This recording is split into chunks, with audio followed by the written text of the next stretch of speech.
समसूत्री विभाजन व अर्धसूत्री विभाजन में अंतर बताना। समसूत्री विभाजन व अर्धसूत्री विभाजन में अंतर।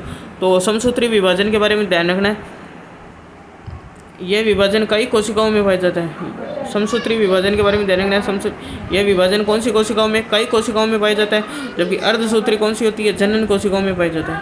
यह विभाजन कई कोशिकाओं में पाया जाता है। अगला, इसमें कम समय लगता है, इसका उल्टा बनाने, इसमें अधिक समय लगता है।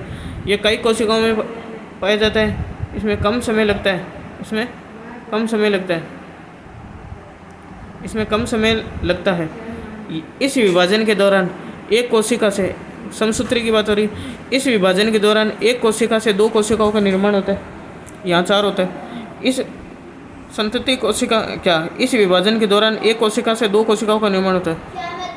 इस विभाजन के दौरान एक कोशिका से दो कोशिकाओं का निर्माण होता है। संतति कोशिका में जनक जैसे ही गुणसूत्र होने के कारण आनुवंशिक विविधता नहीं पाई जाती, आनुवंशिक विविधता नहीं पाई जाती, क्योंकि संतति कोशिका में जनक कोशिका जैसे ही गुणसूत्र होने के कारण संतति कोशिका में जनक कोशिका के समान, संतति कोशिका में जनक जैसे ही गुणसूत्र होने के कारण आनुवंशिक विविधता नहीं पाई जाती है। एक कोशिका से दो कोशिकाओं का निर्माण होता है। इसमें गुणसूत्रों के आनुवंशिक पदार्थों में आदान प्रदान नहीं होता है। गुणसूत्रों के बीच आनुवंशिक पदार्थों का आदान प्रदान नहीं होता है। इसकी प्रोफेज अवस्था छोटी होती है। देखो वापिस समसूत्री विभाजन के बारे में, यह कई कोशिकाओं में होता है। समसूत्री विभाजन पहला नंबर पॉइंट, कई कोशिकाओं में होता है, कम समय में लगता है। कई कोशिका में होता है, कम समय लगता है। एक कोशिका से दो कोशिकाओं का निर्माण होता है।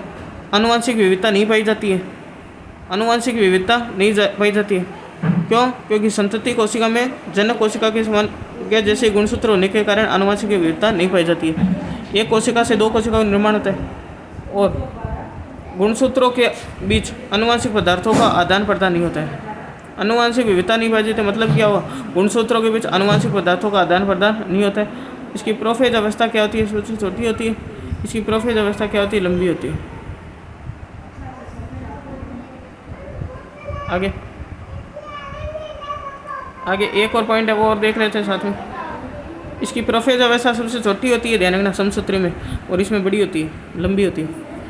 और प्रकृति के अंदर ऊंट व लामा ऐसे प्राणी है जिनकी आरबीसी कोशिका के अंदर केंद्रक पाया जाता है। ऊंट तथा लामा की आरबीसी में क्या होता है, केंद्रक पाया जाता है। ऊंट तथा लामा की आरबीसी में केंद्रक पाया जाता है। पादप कोशिका में भोजन स्टार्च या मंड के रूप में संचित रहता है। पादप कोशिका में भोजन स्टार्च या मंड के रूप में संचित रहता है। जंतु कोशिका में भोजन ग्लाइकोजन के रूप में संचित रहता है। जंतु कोशिका में भोजन ग्लाइकोजन के रूप में संचित रहता है।